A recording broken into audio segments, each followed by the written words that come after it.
Students आज अपन discuss कर रहे हैं ऑर्गेनिक केमिस्ट्री एमएससी प्रीवियस में आपके बुक नंबर सेकंड है और बुक नंबर सेकंड में यूनिट नंबर फर्स्ट अपने पास nature of bonding in organic chemistry कि ऑर्गेनिक केमिस्ट्री में bonding nature of bonding in organic compounds की बॉन्डिंग और उनकी नेचर के बारे में इस यूनिट में अपन क्या करेंगे डिस्कस करेंगे। यदि अपन जनरली बात करें तो टोटल आपके पास जो ऑर्गेनिक केमिस्ट्री है उसके टोटल आपके पास मार्किंग होती है 100 के का मार्क्स होता है। मार्किंग का क्या होता है अपने पास पेपर होता है उसमें पर यूनिट आपके पास टोटल यूनिट कितनी बात करूं मैं तो टोटल यूनिट कितनी होती है 5 होती है और पर यूनिट में वही राजस्थान यूनिवर्सिटी की जो पैटर्न होता है उसके अकॉर्डिंग पर यूनिट आपके पास कितनी मार्क की होती है 20 मार्क्स की आपके पास क्या होती है पर यूनिट होती है। टोटल 5 यूनिट है जिसमें फर्स्ट में अपन क्या पढ़ेंगे नेचर ऑफ बॉन्डिंग, दूसरी में अपने पास इंटरमीडिएट कंटेनिंग कंपाउंड्स, तीसरी अपने पास रिएक्शंस मैकेनिज्म के बारे में डिस्कस करेंगे तीसरी और चौथी यूनिट में, और पांचवी यूनिट अपने पास एक पेरिसाइक्लिक है। इसमें से कुछ टॉपिक्स मैक्सिमम टॉपिक्स आप बीएससी सेकेंड ईयर और थर्ड ईयर में आप पढ़ के आ गए हैं। सेकेंड ईयर और थर्ड ईयर में आपके पास मैक्सिमम टॉपिक्स आपको वैसे के वैसे मिलेंगे, बिल्कुल जैसे आपने कहने जा रहे हो जितने भी रिएक्शंस आपने डिस्कस किए वो सबके सब यहाँ पर मिलने वाली है आपको ऑर्गेनिक केमिस्ट्री में, ठीक है। उसके अलावा आपके पास यहाँ पर कुछ इंपॉर्टेंट टॉपिक्स आप जो पढ़ोगे जो थोड़े से वहाँ से आपके पास कुछ डिफरेंट है, जिसमें मैं बात करूँगा आपके पास पेरिसाइकिल आपके पास जो टॉपिक रहेगा वो पेरिसाइक्लिक, वो आपके पास कहीं नहीं पढ़ा, वो आपको यहीं पढ़ना पड़ेगा एमएससी प्रीवियस में, ठीक है भाई। तो आज अपन ये डिस्कस करेंगे nature of bonding in organic compounds. Nature of bonding की मैं बात करूं कि यदि आपके पास ऑर्गेनिक कंपाउंड्स की बात किया जाए कि what is the organic compounds, कि ऑर्गेनिक कंपाउंड्स क्या होते हैं, ठीक है भाई, कि केमिस्ट्री ऑर्गेनिक केमिस्ट्री क्या होती है इसके बारे में सबसे पहले अपन बात करें, डिस्कस करें, छोटा सा जनरल इंट्रोडक्शन, उसके बाद में अपन यूनिट स्टार्ट करेंगे। तो यदि मैं कहूँ ऑर्गेनिक कंपाउंड्स या ऑर्गेनिक केमिस्ट्री, ऑर्गेनिक केमिस्ट्री क्या होती है? ऑर्गेनिक केमिस्ट्री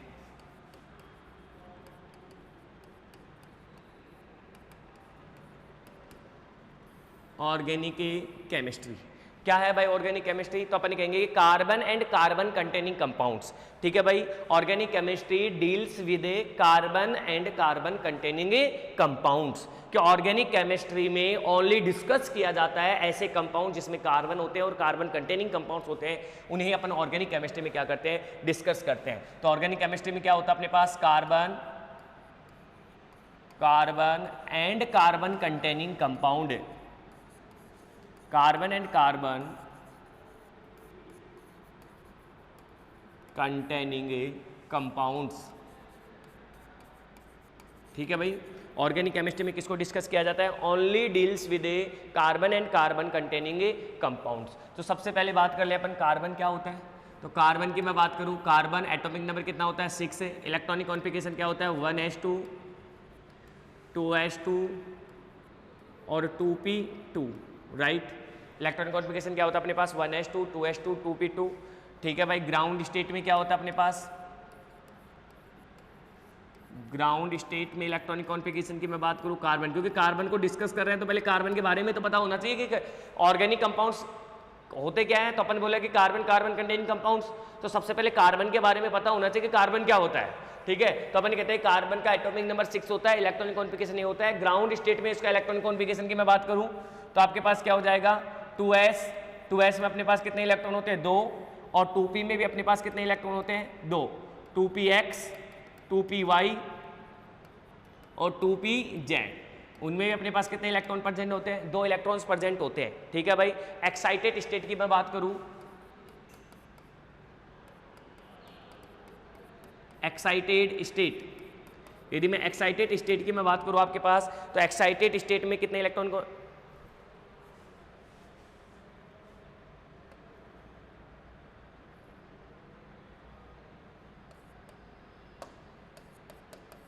एक्साइटेड स्टेट में इलेक्ट्रॉनिक कॉन्फ़िगरेशन क्या होता है? तो अपन बोलेंगे एक्साइटेड स्टेट में आपके पास 2s से एक इलेक्ट्रॉन जाता है और किस में चला जाता है अपने पास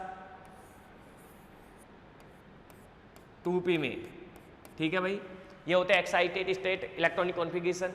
तो अपन कहते हैं कि वैलेंसी सेल में कितने इलेक्ट्रॉन्स होते हैं अपने पास? तो अपन कहते हैं वैलेंसी सेल में कार्बन के वैलेंसी सेल में कितने इलेक्ट्रॉन होते हैं 4 इलेक्ट्रॉन्स आपके पास क्या होते हैं प्रेजेंट होते हैं, जिन्हें आउटर सेल इलेक्ट्रॉन्स बोला जाता है, राइट। एक्साइटेड स्टेट किसके अकॉर्डिंग इसमें संकरण क्या होगा? हाइब्रिडाइजेशन की मैं बात करूं तो हाइब्रिडाइजेशन अपने पास होगा हाइब्रिडाइजेशन अपने पास क्या होगा, sp3, क्या होगा अपने पास हाइब्रिडाइजेशन, sp3, एक s और 3 p कक्षक आपस में मिक्सिंग होंगे और अपने पास हाइब्रिडाइज का क्या, कंपाउंड्स का क्या करेंगे, अपने हाइब्रिडाइजेशन का क्या करेंगे, फॉर्मेशन करेंगे। sp3 हाइब्रिडाइजेशन होता है बेटा, तो sp3 हाइब्रिडाइजेशन में उसकी स्ट्रक्चर्स क्या होती है, तो स्ट्रक्चर की मैं बात करूँ तो आप बोलोगे टेट्राहेड्रल, कौन सी स्ट्रक्चर होती है उसकी, टेट्राहेड्रल स्ट्रक्चर्स क्या होती है उसमें प्रेजेंट्स होती है, ठीक है भाई। यदि अपन कार्बन कंटेनिंग कंपाउंड्स की बात करें तो ये कार्बन है, कार्बन के 4 वैलेंसी सेल में इलेक्ट्रॉन्स होते हैं और इसकी स्ट्रक्चर्स को अपन इस तरीके से क्या करते हैं, रिप्रेजेंट किया जाता है। टेट्राहेड्रल स्ट्रक्चर क्या करता है, ये शो करता है, ठीक है भाई। तो बॉन्ड एंगल की मैं बात करूँ, जब टेट्राहेड्रल स्ट्रक्चर होगी और जनरली अपने पास कंपाउंड होगा, उनका बॉन्ड एंगल कितना होगा, तो अपन बोलेंगे 109 डिग्री 28 मिनट्स उसका क्या होता है, बॉन्ड एंगल होता है, ठीक है भाई। ये होता है जनरल इंट्रोडक्शन ऑफ कार्बन, कि कार्बन क्या है, कार्बन पर क्या संकरण होता है, कार्बन की क्या ज्योमेट्री होती है और कार्बन पर अपने पास क्या बॉन्ड एंगल्स अपने पास क्या होता है, प्रेजेंट्स होता है, ठीक है भाई। तो इसके बारे में अपन ने डिस्कस कर लिया। इसके बाद में अपन यदि डिस्कस करें कि कार्बन कंटेनिंग कंपाउंड्स, अब मैं कहूँ कि कार्बन आपके पास है, यदि एटम्स अपने पास कार्बन एटम्स है, यदि किसी अनदर एटम से अपने पास रिएक्ट करता है तो मॉलिक्यूल्स या कंपाउंड्स का क्या करेगा, अपने पास फॉर्मेशन करेगा, मतलब हाइड्रोजन से रिएक्शन कर रहा है या अनदर किसी भी कंपाउंड से रिएक्ट करके अपने पास किसका फॉर्मेशन करेगा, ऑर्गेनिक कंपाउंड्स का क्या करेगा, फॉर्मेशन करेगा, ठीक है भाई। यदि मैं ऑर्गेनिक कंपाउंड्स में यदि मैं बात करूं, सबसे पहले यदि अपन किसी रिएक्शंस की बात करें, क्योंकि अपन ने नेचर ऑफ बॉन्डिंग अपन ने डिस्कस किया है, और नेचर ऑफ बॉन्डिंग की बात करूं तो सबसे पहले अपने पास होता है कि बॉन्ड्स अपने पास कौन से होते हैं, तो अपन कहेंगे केमिकल बॉन्ड्स की मैं बात करता हूं। जनरल इंट्रोडक्शन में क्या बात करते हैं अपन, केमिकल बॉन्ड, केमिकल बॉन्ड, हाँ जी भाई, केमिकल बॉन्ड क्या होता है भाई, केमिकल बॉन्ड्स, तो अपन कहते हैं कि organic molecules are related to compounds, ठीक है, कि ऑर्गेनिक मॉलिक्यूल्स यदि किसी कंपाउंड्स का फॉर्मेशन कर रहा है, ठीक है ना,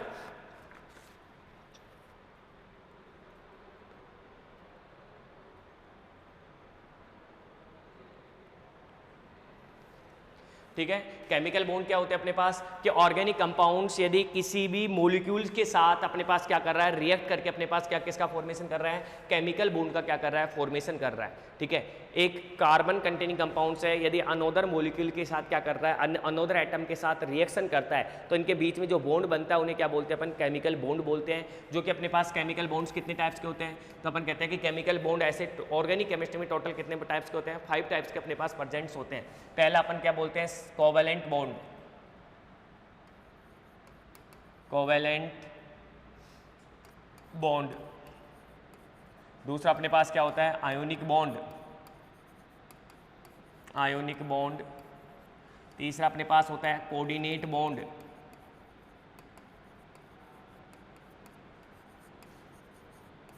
और चौथा अपने पास होता है हाइड्रोजन बॉन्ड, और पांचवा अपने पास होता है वांडर वाल बॉन्ड, जिसे लंदन बॉन्ड के नाम से भी अपन जानते हैं।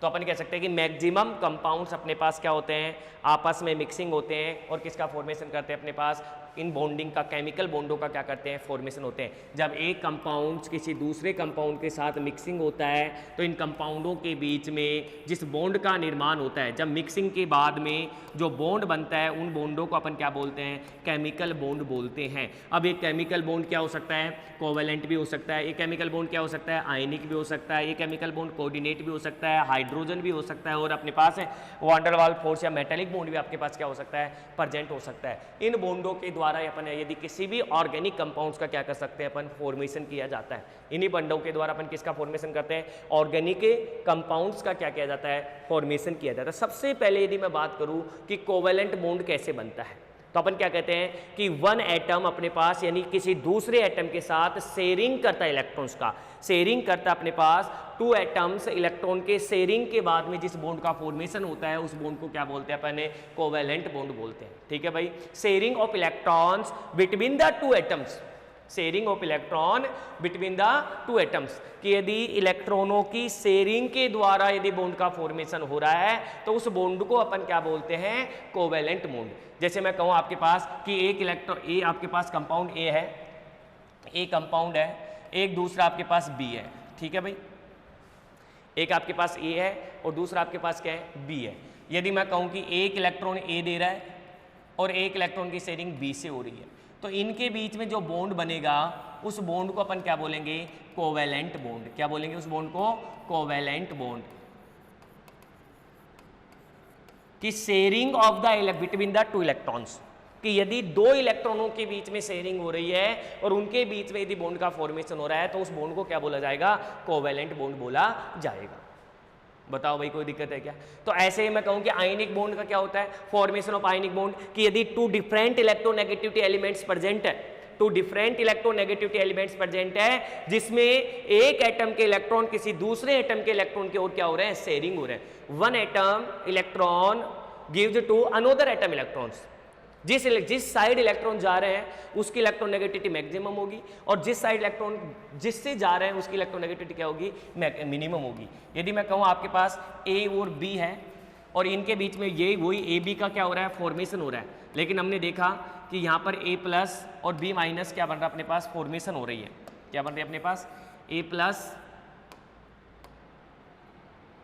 ये बॉन्डिंग होगी और बॉन्डिंग में हमने देखा कि यहाँ पर डेल प्लस आ रहा है और यहाँ पर डेल क्या आ रहा है, माइनस आ रहा है। मतलब जब मैं इसे आयोनाइज्ड करूँगा तो ये बन जाएगा ए प्लस और ये क्या बन जाएगा, बी माइनस। मतलब ये जो बॉन्डिंग आपके पास बनेगी इन्हें अपन क्या बोलेंगे, आयोनिक बॉन्ड बोलेंगे। तीसरा अपने पास होता है उसे अपन बोलते हैं coordinate bond. Coordinate bond only one sharing of electrons, कि एक ही एटम्स का क्या होता है, कोऑर्डिनेटिंग बॉन्डिंग में, कोऑर्डिनेटिंग बॉन्डिंग में ओनली वन इलेक्ट्रॉन की क्या होती है, शेयरिंग होती है। किसकी इलेक्ट्रॉन की शेयरिंग होती है, ओनली वन इलेक्ट्रॉन की शेयरिंग होती है। जैसे आपके पास ए है और ये आपके पास बी है, ठीक है, तो आपके पास बी के इलेक्ट्रॉन, बी के पूरे इलेक्ट्रॉन किसकी ओर जाते हैं, ए की ओर जाते हैं और इनके बीच में जो बॉन्ड का फॉर्मेशन होता है उस बॉन्ड को क्या बोला जाता है, कोऑर्डिनेट बॉन्ड बोला जाता है। मैं एक्चुअल में अपन यदि केमिस्ट्री में बात करें तो तीन बॉन्डों के बारे में अपन डिस्कस करते हैं, जो जनरली अपन उनके बारे में ही देखते हैं, उनके बारे में डिस्कस करते हैं, मैक्सिमम वही पढ़े जाते हैं। लेकिन अपने पास दो बॉन्ड है, जैसे हाइड्रोजन बॉन्ड आप देखोगे, हाइड्रोजन बॉन्ड तो स्पेशल होता है जो सोल्युबिलिटी वगैरह वगैरह के बारे में बताता है, ठीक है। उसके अलावा वांडरवाल फोर्स, जिसे लंदन फोर्स के नाम से भी जाना जाता है, एक प्रकार का ये भी क्या होता है, अपने पास बॉन्डिंग होता है जो सॉलिड स्टेट कंपाउंडों के बीच में बनता है, ठीक है भाई। तो ये आपके पास क्या होगा, कोऑर्डिनेट बॉन्ड होगा, जिसमें एक दाता एक डोनर होगा, दूसरा क्या होगा, एक्सेप्टर होगा। एक डोनर जो देता है उसे क्या बोलेंगे, डोनर, और जो एक्सेप्ट करता है उसे क्या बोलेंगे, जो ग्रांट करता है उसे क्या बोलेंगे, एक्सेप्टर बोलेंगे। तो डोनर एक्सेप्टर बॉन्ड भी बोला जाता है, ठीक है भाई। साइंटिस्ट वर्नर के द्वारा सबसे पहले इन्हें देखा गया था इस बॉन्ड को केमिस्ट्री में, इसलिए उसे फादर ऑफ कोऑर्डिनेशन केमिस्ट्री या फादर ऑफ कोऑर्डिनेशन बॉन्ड भी उसे बोला जाता है, ये भी याद रखोगे आप, ठीक है भाई। और उसके अलावा यदि मैं बात करूँ तो ऑल जितने भी लुईस बेस है जिनके पास लोन पेयर प्रेजेंट होता है वो सॉरी ईजिली अपना इलेक्ट्रॉन क्या कर देते हैं, डोनेट कर देते हैं, जिसके द्वारा वो भी अपने पास इस बॉन्डिंग का क्या करते हैं, फॉर्मेशंस करते हैं, ठीक है भाई। और मेटल व लिगेंड के बीच में बॉन्डिंग पाई जाती है।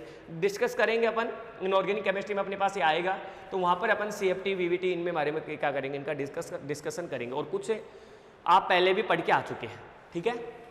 उसके बाद में हाइड्रोजन बॉन्डिंग की बात करूँ मैं, तो हाइड्रोजन बॉन्डिंग के बारे में क्या जानते हो आप, हाइड्रोजन बॉन्डिंग के बारे में तो अपन कहते हैं कि हाइड्रोजन बॉन्ड्स जो वो होता है वो किन के बीच में बनता है, तो अपन कहते हैं कि दो हाइड्रोजन बॉन्ड्स ओनली FON, ऐसे एलिमेंट जिनकी इलेक्ट्रोनेगेटिविटी मैक्सिमम होती है वो हाइड्रोजन के साथ इजीली क्या कर लेते हैं, बॉन्डिंग का क्या कर लेते हैं, फॉर्मेशंस कर लेते हैं, जिन्हें हाइड्रोजन बॉन्ड कहते हैं। ये वीक बॉन्ड होता है। कौन सा बॉन्ड होता है, ये वीक बॉन्ड होता है, ठीक है भाई।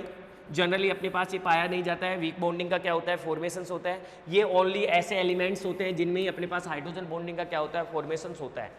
यदि क्वेश्चंस की मैं बात करूँ तो हाइड्रोजन बॉन्डिंग से रिलेटेड आपके पास जैसे नीट हुआ, JEE हुआ, इनमें भी आपके पास हमेशा एक क्वेश्चंस बनता है कि हाइड्रोजन बॉन्ड कहाँ पाया जाता है, कहाँ नहीं पाया जाता है। यदि अपन अभी की बात करें तो नीट का आपका 24 का क्वेश्चन था, नीट 24 का, ठीक है, कि आपके पास हाइड्रोजन बॉन्डिंग को कंपाउंड्स हो रहे हैं जिसमें, क्योंकि हाइड्रोजन बॉन्डिंग अपने पास दो प्रकार की होती है, एक होती है इंटर और एक क्या होती है, इंट्रा होती है। दो प्रकार की अपने पास हाइड्रोजन बॉन्डिंग होती है। तो दोनों हाइड्रोजन बॉन्डिंग के बारे में पूछा गया था कि कुछ कंपाउंड्स दे रखे थे और कंपाउंड्स में वो पूछ रहा था कि hydrogen bonding intramolecular hydrogen bonding कहाँ पाई जाती है। ठीक है। और अपन ये कहते हैं कि एक ही मोलिक्यूल के बीच में पाई जाए तो उसे इंट्रा, और अलग अलग यौगिकों के बीच में पाई जाए तो उसे क्या बोलते हैं, इंटर इन मोलिकुलर हाइड्रोजन बॉन्डिंग बोलते हैं। बेटा कहाँ क्या देखना है, सबसे पहले उनमें देखना है ऑप्शन में कि FON फोन है या नहीं है। इसे याद रखने का तरीका है FON फोन, और एक Cl special intramolecular hydrogen bonding show करता है, ठीक है। ये कंपाउंड्स है, ये हाइड्रोजन बॉन्डिंग शो करेंगे। और उसमें ऑप्शन था आपके पास कि यहाँ पर आपके पास यदि फिनोल है OH, और यहाँ पर क्या अपने पास NO2 है, इनके बीच में जो बॉन्डिंग पाई जाती है, देखो FON है ना ऑन, ये आपके पास जो बॉन्डिंग पाई जाती है इसे बोलते हैं हाइड्रोजन बॉन्डिंग, और इसी की वजह से क्या होते हैं, स्टेबल होते हैं। क्लियर है। ये आपके पास ऐसे क्वेश्चन आज से पुटअप होते हैं, ये अपन पूरा डिस्कस करेंगे कि क्या होती है हाइड्रोजन बॉन्डिंग, ठीक है। और फिर van der Waals bolt force जो होता है अपने पास, ये अपने पास डेल में चलता, मतलब हाँ पार्शियल पॉजिटिव पार्शियल नेगेटिव, जिसमें कंप्लीटली स्थानांतरित नहीं होता है। कुछ हाई इलेक्ट्रोनेगेटिविटी एटम अपनी ओर क्या होता है, उसे आकर्षित करते हैं, अट्रैक्शन करते हैं, जिसकी वजह से बॉन्डिंग का क्या होता है अपने पास फॉर्मेशन होता है, ठीक है भाई। तो ये जनरल इंट्रोडक्शन हो गया केमिकल बॉन्डिंग का। अब यदि मैं बात करूँ आपके पास जैसे एथेन मोलिक्यूल है, क्या अपने पास है, एथेन है। कुछ कार्बन कंटेनिंग कंपाउंड्स के बारे में मैं बात करूँ आपकी, तो सबसे पहले कार्बन कंटेनिंग कंपाउंड्स अपने पास C2H6, ठीक है भाई। कितने कार्बन अपने पास, तो अपन कहेंगे यहाँ पर एथेन में अपने पास कितने कार्बन है, 2 कार्बन है, 1, ठीक है। हाइड्रोजन अपने पास कितने, तो अपने पास हाइड्रोजन कितने हैं,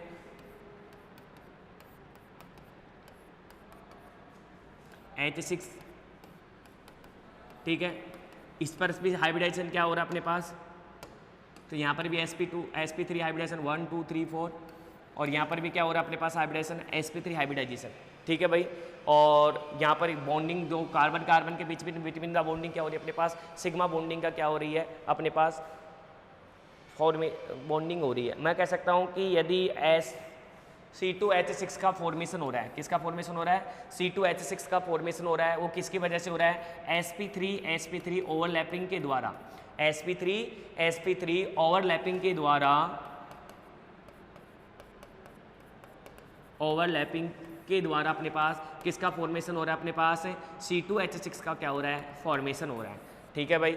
इसी तरह अपन यदि कहें एथेन व एथिलीन, जैसे CH2 डबल बॉन्ड CH2 की मैं बात करूं, एक कंपाउंड ये तो हो गया एथेन कंटेनिंग कंपाउंड्स, एक हो गया CH2 डबल बॉन्ड CH2,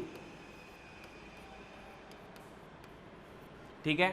इसमें अपने पास कितने हाइड्रोजन है, 2 हाइड्रोजन है, एक कार्बन एक हाइड्रोजन, ये आ गया 1 2 1 2, लेकिन यहाँ पर एक पाई बॉन्ड बन रहा है, जो अपने पास क्या होता है, समपार्श्विक अतिव्यापन के द्वारा अपने पास पाई बॉन्ड का क्या होता है, अपने पास फॉर्मेशन होता है, ठीक है। हाफ लोब ऊपर की ओर होती है, हाफ लोब अपने पास क्या होती है, नीचे की ओर होती है। ये आपके पास होता है, ये कौन सा अतिव्यापन होता है अपने पास, PP ओवरलैपिंग होती है। कौन कौन सी ओवरलैपिंग होता है, PP ओवरलैपिंग, कौन सी लैपिंग होती है अपने पास, PP ओवरलैपिंग के द्वारा अपने पास ही इसका क्या हो रहा है, फॉर्मेशन हो रहा है। यदि मैं इस बॉन्ड की बात करूँ, इसमें हाइब्रिडाइजेशन की बात करूँ, तो अपन कहते हैं कि यहाँ पर एक पाई बनता है, और एक तो सिग्मा बन रहा है, और ये दूसरा अपने पास क्या बन रहा है, पाई बन रहा है। इसलिए यहाँ पर हाइब्रिडाइजेशन क्या होता है, sp2, यहाँ पर भी क्या होता है, sp2, मतलब एथिलीन मोलिक्यूल का फॉर्मेशन जो हो रहा है वो किसके द्वारा हो रहा है, sp2 ओवरलैपिंग के द्वारा। किसके द्वारा हो रहा है, sp2 ओवरलैपिंग के द्वारा आपके पास CH2 डबल बॉन्ड CH2 का क्या हो रहा है, अपने पास फॉर्मेशन हो रहा है, ठीक है भाई। अब बात करें अपने पास नेक्स्ट, अपने पास क्या होता है कि कुछ कंपाउंडों का क्या होता है, कुछ टर्मिनोलॉजी बता रहा हूँ मैं आप लोगों को कि कैसे कंपाउंड का फॉर्मेशन हो रहा है, कि आपके पास एक कार्बन दूसरे कार्बन के साथ क्या हो रहा है, इंटरमिक्सिंग हो रहा है, और किसकी ओवरलैपिंग हो रही है अपने पास, sp2 ओवरलैपिंग के द्वारा किसका फॉर्मेशन हो रहा है, एथीन मॉलिक्यूल का क्या हो रहा है, फॉर्मेशन हो रहा है। इसके बारे में संकरण पूछे, सिग्मा बॉन्ड पूछे, पाई बॉन्ड पूछे, आपसे पूछते हैं ऐसे क्वेश्चन, छोटे छोटे क्वेश्चन होते हैं, क्योंकि अपन मास्टर्स पढ़ रहे हैं, देखो भाई। और मास्टर्स अपन क्या कर रहे हैं भाई, अपन यदि कहें कि जनरली अपन को इसको बिल्कुल डिटेल से चलना है अपन को, कि क्या आपको एक एक नॉलेज होनी चाहिए, तब जाके आप 11th 12th की NCERT क्लियर कर पाओगे, ठीक है। नीट जेईई के बारे में आप सोचोगे, आप कहीं भी आप यदि नेट JRF में आप जा रहे हैं, तो आपको सबसे पहले क्या चाहिए होगा, बेसिक कंसेप्ट चाहिए होगा। बिना बेसिक कंसेप्ट आप नहीं कर पाओगे, ठीक है। और उसके लिए अपन को NCERT 11th 12th को अपन को लेना पड़ेगा, और उसके बारे में जो अपन वहाँ पर डिटेल से नहीं पढ़ के आए, अब उनको वहाँ पर वापस जाके पढ़ना पड़ेगा, ठीक है। उस टाइम पे अपन छोड़ के आ गए थे, लेकिन अब वापस वहाँ पर पढ़ना पड़ेगा, ठीक है। तो ये ऐसे मतलब कंपाउंड्स का क्या हो रहा है अपने पास फॉर्मेशन हो रहा है। जैसे 1,3-ब्यूटाडाइन है, अब 1,3-ब्यूटाडाइन जो होता है 1,3-ब्यूटाडाइन में क्या होता है आफ्टर डीलोकलाइजेशन होता है और डीलोकलाइजेशन की वजह से आपका हाइब्रिडाइजेशन चेंज हो जाएगा। ध्यान रखना इस बात का कि यदि किसी संरचना में डीलोकलाइजेशन हो रहा है तो डीलोकलाइजेशन होने से उसके हाइब्रिडाइजेशन में क्या हो जाता है चेंजेज हो जाता है। जब तक डीलोकलाइजेशन कंप्लीट नहीं हो जाए उससे पहले अपन उसमें हाइब्रिडाइजेशन को क्या नहीं कर सकते, आइडेंटिफाई नहीं किया जा सकता है। पहले अपन को उसको डीलोकलाइजेशन को कंप्लीट करना होता है, उसके बाद में अपन उसमें क्या देखते हैं हाइब्रिडाइजेशन देखते हैं। आपने मैं लास्ट लेक्चर में आपको एक हाइब्रिडाइजेशन का पूरा टॉपिक पढ़ाया था और उसमें आपने हाइब्रिडाइजेशन बताया था कि ऐसे हाइब्रिडाइजेशन अपन को क्या किया जाता है आइडेंटिफाई किया जाता है। CSIR में हमेशा एक क्वेश्चन आता है हाइब्रिडाइजेशन से, हमेशा एक क्वेश्चन आता है आपके, ठीक है, कि कोई भी कंपाउंड देगा उसके हाइब्रिडाइजेशन उसकी ज्योमेट्री इनके बारे में वो क्या करता है डिस्कस करता है। तो आपको उसके बारे में क्या क्या सोचना है कि यार हाइब्रिडेशन क्या होता है, उसके बारे में कैसे अपन बात करेंगे। ठीक है, तो आप लेक्चर देख लेना एक बार और उसके अकॉर्डिंग आप उसको क्या करना डिस्कस करना। ठीक है, इसमें कुछ है आप लोगों को स्पेशल नोट्स भी दिए जाएंगे। ठीक है, जो जैसे पढ़ा रहे हैं वैसे पेज एडिटेड आपको नोट्स मिलेंगे। आप उस नोट्स में आपको मतलब मैक्सिमम लास्ट ईयर के 5 ईयर के क्वेश्चंस, आपके MSc प्रीवियस से रिलेटेड जितने भी टॉपिक्स हैं उनके क्वेश्चंस, ठीक है, और क्वेश्चंस किस तरीके से बन रहे हैं वो सब कुछ वहाँ पे डिटेल से आपको डिस्कस किया जाएगा। ठीक है भाई, और फिर आपकी जो बाकी है जो ऑफलाइन क्लास में तो अपन देखेंगे। ठीक है, चले अपन उसी के अलावा यदि मैं बात करूँ नेक्स्ट टॉपिक अपने पास जो आता है वो आता है लोकेलाइज्ड बॉन्ड।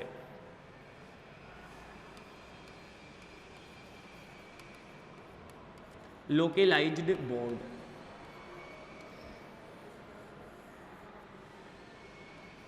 हाँ जी भाई, लोकेलाइज्ड बॉन्ड क्या होता है कि आपके पास 2 bonding electron shared only by 2 nuclei localized, कि आपके पास 2 इलेक्ट्रॉन्स अपने पास क्या होते हैं शेयरिंग होते हैं और 2 न्यूक्लियाई बॉन्डिंग में अपने पास क्या करते हैं वो शेयरिंग करते हैं, तो इसे अपन क्या बोलते हैं लोकेलाइज्ड बॉन्ड। ठीक है, जैसे CH2 double bond CH double bond CH2 1,3-ब्यूटाडाइन।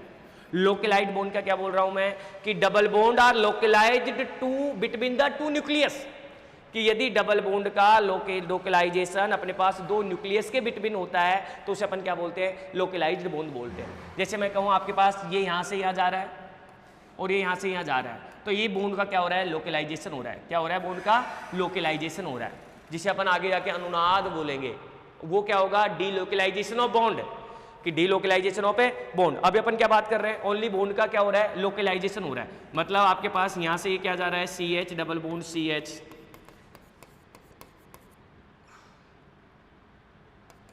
CH2 minus. ठीक है, ये अपने पास क्या हो रहा है बॉन्ड का क्या हो रहा है अपने पास लोकेलाइजेशन हो रहा है। अब इस लोकेलाइजेशन की वजह से बताओ हाइब्रिडेशन में चेंजेज होगा नहीं होगा? बोलिए सर हाइब्रिडेशन में चेंजेज होगा, यहाँ पर कौन सा चार्ज आ जाएगा इलेक्ट्रॉन जा चुका तो यहाँ पर पॉजिटिव चार्ज आ जाएगा। ठीक है, तो अपने पास ये होता है अपने पास लोकेलाइजेशन ऑफ ए बॉन्ड। ठीक है भाई, उसके बारे में डिस्कस किया। जैसे अपन बेंजीन की मैं बात करूँ तो बेंजीन में अपने पास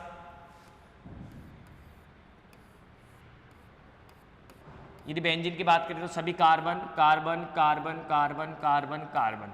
ठीक है, इसकी मैं मॉलिक्यूलर स्ट्रक्चर्स की मैं बात करूँ आपके पास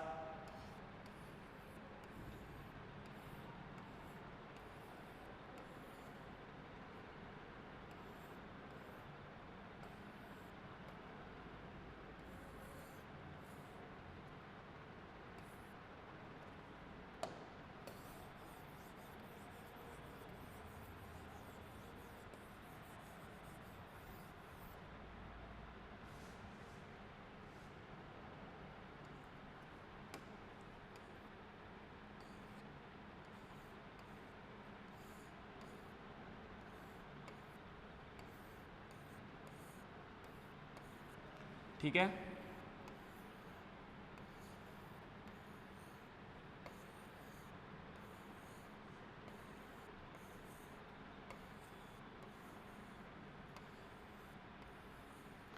ये आपके पास क्या बन रहे हैं sigma bond sigma bond sigma bond sigma bond, लेकिन इनके बीच में कौन सा बॉन्ड बन रहा है अपने पास पाई बॉन्ड का क्या हो रहा है अपने पास फॉर्मेशन हो रहा है। क्या हो रहा है अपने पास इनके बीच में क्या हो रहा है अपने पास पाई बॉन्ड का क्या हो रहा है फॉर्मेशन हो रहा है। कौन से बॉन्ड बन रहे हैं यहाँ पर सब जगह अपने पास क्या हो रहा है पाई बॉन्ड बन रहे हैं। इसकी वजह से इस पर संकरण क्या हो जाएगा पर कार्बन पर आपके पास हाइब्रिडाइजेशन क्या होगा sp2, सभी कार्बन पर हाइब्रिडेशन क्या होगा sp2 होगा। मतलब बेंजीन की अणुकक्षक संरचना में आपके पास जो बेंजीन है इसे मैं सिंपल बिना आणविक संरचना आपके सामने रिप्रेजेंट करूँ तो यहाँ पर बॉन्डों का क्या हो रहा है, लोकलाइजेशन हो रहा है। बॉन्डों का लोकलाइजेशन हो रहा है जिससे अपन आगे जाके अनुनाद कहेंगे। इन बॉन्डों के लोकलाइजेशन के बाद भी आपके पास संकरण क्या हो रहा है, अपने पास समान हो रहा है, मतलब बॉन्डों का क्या होना, लोकलाइजेशन होना। ये आपके पास आप देखोगे कि डिफरेंट लोकलाइजेशन। अब देखो ये यहाँ पर क्या हो रहा है अपने पास, एक तो लोकलाइजेशन अपन ने क्या बोला, देखो दो बात बोल रहा हूँ मैं, लोकलाइजेशन और डीलोकलाइजेशन दोनों एक साथ ही समझ लो यार आप, ठीक है। फिर आगे जाकर मैं डीलोकलाइजेशन बोलूँगा फिर कंफ्यूज होगी। लोकलाइजेशन में तो एक न्यूक्लियाई से दूसरे न्यूक्लियाई में इलेक्ट्रॉन का क्या होगा, ट्रांसफर होगा। अभी मैंने डीलोकलाइजेशन बोल दिया आई थी, हाँ डीलोकलाइजेशन नहीं। लोकलाइजेशन में क्या होगा कि एक न्यूक्लियाई का किसी दूसरे न्यूक्लियाई में क्या हो जाएगा, ट्रांसफर हो जाएगा, तो उसे बोल देंगे लोकलाइजेशन ऑफ बॉन्ड। जैसे मैं कहूँ आपसे CH2 डबल बॉन्ड CH2, आपके पास ये बॉन्ड यहाँ पर क्या हो रहा है, ट्रांसफर हो रहा है। ओनली बॉन्ड का क्या हो रहा है, लोकलाइजेशन हो रहा है। डीलोकलाइजेशन का मतलब क्या होगा कि कंप्लीटली आपके पास बॉन्ड क्या हो जाएगा, डीलोकलाइज हो जाएगा। जैसे इसमें कंप्लीटली डीलोकलाइज हो रहा है, कंप्लीटली बॉन्ड क्या हो रहा है अपने पास, डीलोकलाइजेशन हो रहा है, तो इसे क्या बोलेंगे अपन, डीलोकलाइजेशन ऑफ बॉन्ड। तो एक तो हो गया लोकलाइजेशन बॉन्ड और एक क्या हो गया, डीलोकलाइजेशन ऑफ बॉन्ड। यदि कंप्लीटली लोकलाइज हो रहा है तो लोकलाइजेशन, डीलोकलाइजेशन ऑफ बॉन्ड, और यदि आपके पास ओनली बॉन्ड एक जगह से दूसरी न्यूक्लियस में अपने पास लोकलाइज्ड हो रहा है तो उसे क्या बोलेंगे अपन, लोकलाइजेशन ऑफ बॉन्ड। इन दोनों के बारे में आप ध्यान, जैसे नेफ्थलीन है, नेफ्थलीन अपने पास होती है, नेफ्थलीन में अपने पास ये नेफ्थलीन है,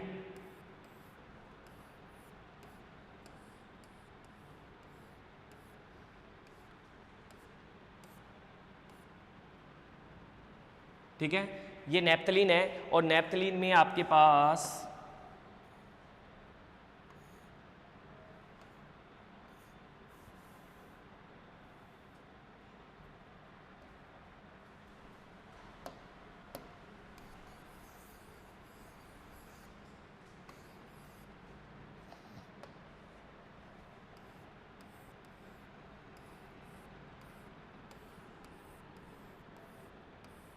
ठीक है, नेफ्थलीन में अपन क्या करा रहे हैं, डीलोकलाइजेशन करवा रहे हैं।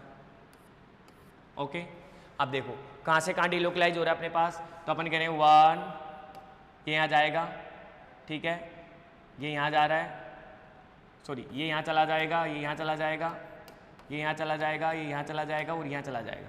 ये अपने पास क्या हो रहा है, डीलोकलाइज कितना हो रहा है, 1 2 3 4 और 5 डीलोकलाइज्ड, ठीक है, 5 डीलोकलाइज्ड पाई बॉन्ड, 5 डीलोकलाइज्ड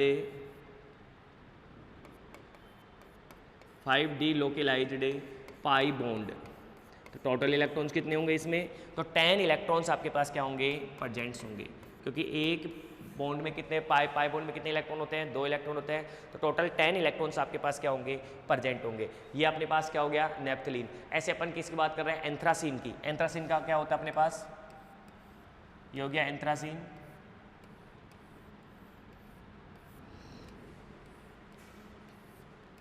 ठीक है भाई। एंथ्रासीन की बात करूं तो एंथ्रासीन में अपने पास कितने डीलोकलाइज बॉन्ड होंगे, 1 total delocalization of bond anthracene में, यहां से चले 1 2 3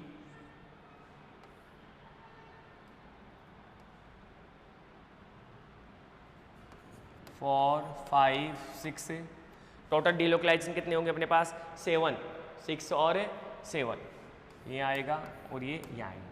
टोटल डीलोकलाइजेशन कितने होंगे अपने पास, 7 delocalised pi electron, 7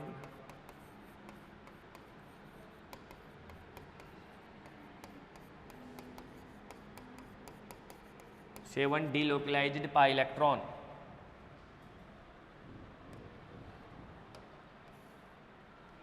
7 delocalised. Total electron कितने होंगे, 14 इलेक्ट्रॉन्स प्रेजेंट, ठीक है भाई। 7 डीलोकलाइज्ड पाई इलेक्ट्रॉन्स होंगे और अपने पास के लिए टोटल कितने होंगे अपने पास, 17 इलेक्ट्रॉन्स अपने पास है, 14 इलेक्ट्रॉन्स अपने पास क्या होंगे, प्रेजेंट्स होंगे, ठीक है। टोटल कितने इलेक्ट्रॉन डीलोकलाइज हो रहे हैं, तो अपन बोल रहे हैं टोटल अपने पास इलेक्ट्रॉन कितने हो रहे हैं, 7 इलेक्ट्रॉन एंथ्रासीन में डीलोकलाइज हो रहे हैं, तो 7 के कितने होंगे, 14 इलेक्ट्रॉन्स आपके उसमें क्या होंगे, प्रेजेंट्स होंगे, ठीक है। इसी तरह अपने पास नेक्स्ट अपने पास आएगा कॉन्जुगेशन सिस्टम। कॉन्जुगेटेड सिस्टम या कॉन्जुगेशन क्या होता है, तो कॉन्जुगेटेड सिस्टम्स या कॉन्जुगेशंस ठीक है। अब कॉन्जुगेशन क्या होगा अपने पास कि कॉन्जुगेशन कहाँ पर प्रेजेंट होता है, तो अपन कहेंगे कि एक conjugated system in the system connecting p orbital delocalize of electrons, कि पी ऑर्बिटल में उपस्थित इलेक्ट्रॉन्स का क्या हो रहा है, डीलोकलाइज हो रहा है। पी ऑर्बिटल में उपस्थित इलेक्ट्रॉन का क्या हो रहा है, डीलोकलाइज्ड हो रहा है। तो अपन ऐसी सिचुएशन होता है in compounds the attraction is single and multiple bond, कि आपके पास ये आपके पास कॉन्जुगेशन अपने पास सिंगल बॉन्ड्स में प्रेजेंट होता है और कॉन्जुगेशन अपने पास किस में प्रेजेंट होता है, मल्टीपल बॉन्ड में भी अपने पास क्या होता है, प्रेजेंट होता है। तो क्या बोला अपन ने, एक conjugated system is a system, कि आपके पास कॉन्जुगेटेड सिस्टम एक टाइप्स का क्या होता है, एक सिस्टम्स होता है जिसमें आपके पास पी ऑर्बिटल, क्या बोला मैंने, पी ऑर्बिटल आपके पास डीलोकलाइज होते हैं electrons in the compounds. P orbital आपके पास क्या हो रहे हैं, डीलोकलाइज हो रहे हैं इलेक्ट्रॉन्स इन द कंपाउंड्स में अपने पास क्या हो रहा है, डीलोकलाइज हो रहे हैं with attraction of single and multiple bond, कि वो आपके पास सिंगल व मल्टीपल बॉन्ड के साथ अपने पास पे इलेक्ट्रॉन्स क्या हो रहे हैं, डीलोकलाइज हो रहे हैं। उन्हें क्या कहते हैं अपन, कॉन्जुगेशन कहते हैं। ठीक है भाई, कॉन्जुगेटेड सिस्टम आपके पास conjugated system conjugation lower decreases the energy of the system and increases the stability, कि आपके पास एनर्जी क्या होती है, डिक्रीज हो रही है, लेकिन स्टेबिलिटी अपने पास क्या होती है, उनकी इंक्रीजेज होती है। ठीक है भाई, तो जैसे अपन एग्जांपल्स की बात करें, फिनॉल की मैं बात करूँ कॉन्जुगेशन सिस्टम में, कि एनर्जी तो क्या हो रही है अपने पास, डिक्रीज हो रही है, लेकिन उसकी स्टेबिलिटी अपने पास क्या होती है, इंक्रीज होती है। देखो यहाँ पर आपके पास जो कॉन्जुगेशन चल रहा है, ये यहाँ जाएगा, ये यहाँ जाएगा, ये यहाँ जाएगा, ये यहाँ जाएगा, और वापस आपके पास ये वापस यहाँ पर आ जाएगा, मतलब conjugation of bond, conjugation of a bond, जिसके द्वारा अपन क्या कर सकते हैं, इसकी स्टेबिलिटी को क्या करते हैं, आइडेंटिफाई किया जा सकता है। ठीक है, तो ये होता है अपने पास कॉन्जुगेशन सिस्टम। जैसे मैं इसकी बात करूं,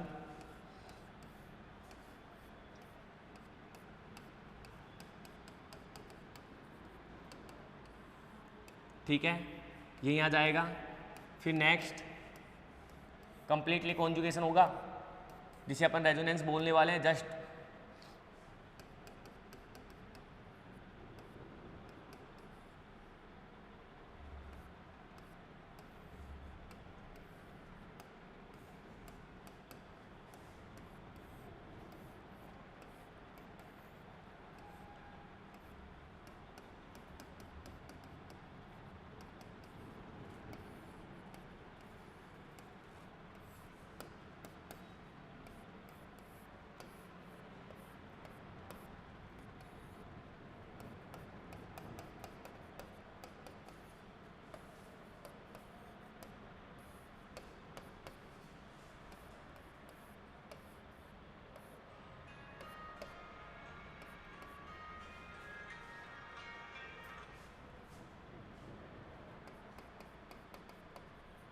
कंप्लीटली क्या हो गया अपने पास, कॉन्जुगेटेड हो गया। इसे कहते हैं अपन कॉन्जुगेशन।